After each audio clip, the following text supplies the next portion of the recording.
So, you want to set up a sleep schedule. Good for you.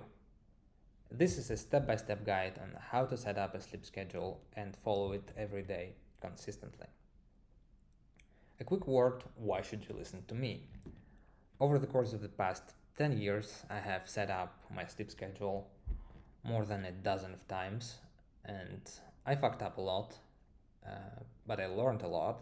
So in this video, I want to share the things that worked for me, the things that did not work for me, and uh, guide you on a process of setting up your sleep schedule so that you avoid some of the pitfalls I have fallen into. And I'm actually in the process of setting up a sleep schedule myself right now because over the past several months I have been a naughty boy. I, I have not been following a sleep schedule and I want to fix that. So let's jump into it. There are 5 steps I would like to discuss. Step 1, decide on the wake time. Pretty easy. Step 2, back solve bedtime. Step 3, organize your bedroom. Step 4, use sleep tracking and a smart alarm when setting up your schedule and then get rid of them. And step 5, execute. So, step 1, decide on the wake up time. You are watching a video on how to set up your sleep schedule. You probably already know your wake up time. Or if you don't, I would recommend 5 or 6 a.m. This is when I personally feel the best waking up. This will be the time you wake up every day, even on weekends, especially on weekends, because these are the days that when nothing is forcing you to wake up, so you need to force yourself. There is no much sense in setting up a sleep schedule if you don't follow it every day. Your body loves the routine, so you need to provide it with as stable routine as possible.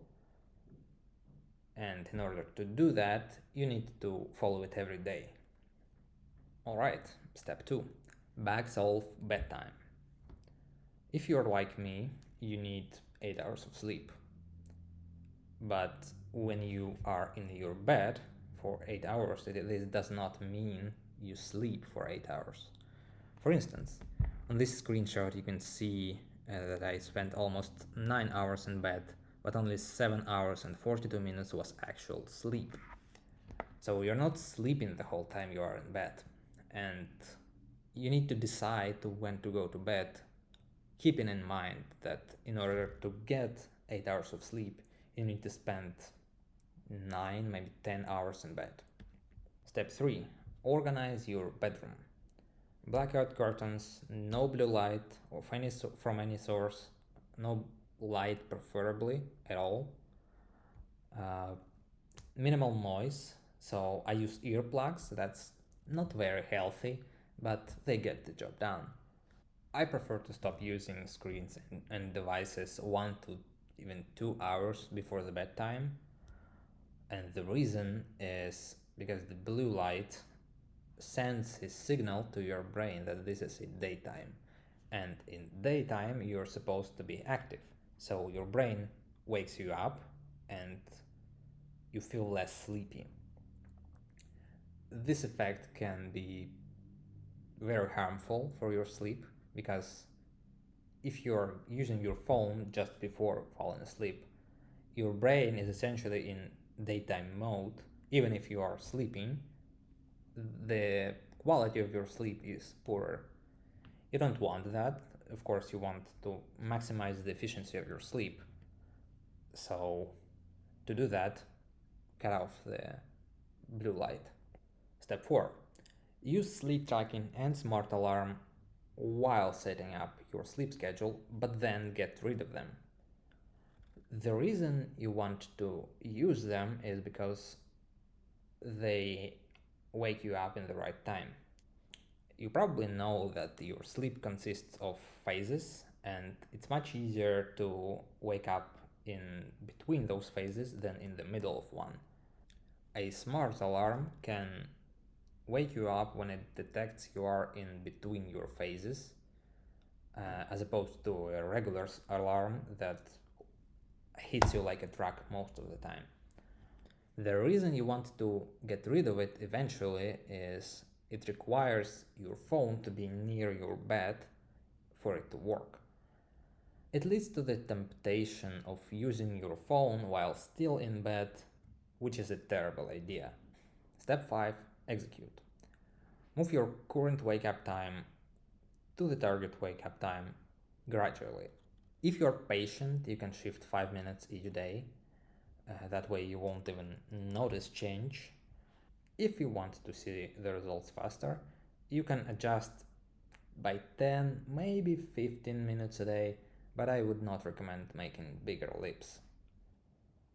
Do not try to force your sleeping schedule by skipping a night and starting to wake up at the target time. It never works. Not unless you have something to consistently wake you up at the right time, like a job or school. But even then, you will use any opportunity to get those few extra hours of sleep on days off or when you have a break in your studies. So, let's suppose you want to wake up at 6 a.m. and you are waking up at 9 a.m. What you should do is set the alarm 5 minutes earlier than you are waking up at the moment. So it would be 8:55 a.m. When you successfully wake up at that time, you shift it 5 minutes again. So the next morning would be 8:50 a.m. When you don't, yeah, there will be mornings when you just fail to wake up at the right time, and it's part of the process. Don't stress about it. When you fail, you don't shift it. So let's say you have been waking up 5 minutes earlier each day over 12 days. That's an hour. You are an hour closer to your goal than you were in the beginning. And in our example of 9 a.m., 6 a.m., it will take only a month to set up your sleep schedule. And you won't even notice when it happens. You will be as refreshed and satisfied with your sleep as you were before. And all you have to do is just to continue wake up at 6 a.m. Once you have spent like a few weeks in this schedule, you will start noticing your body naturally wakes up at this time. And at this point, you can get rid of your alarm. Maybe leave like a backup or something in case you need it. But if you have been waking up several weeks consistently at the same time, chances are your body is already used to the schedule and you don't need the alarm any longer. These steps will help you set up a sleep schedule that you want, the same way it helped me to go from waking up at 10 a.m. to waking up at 7 a.m.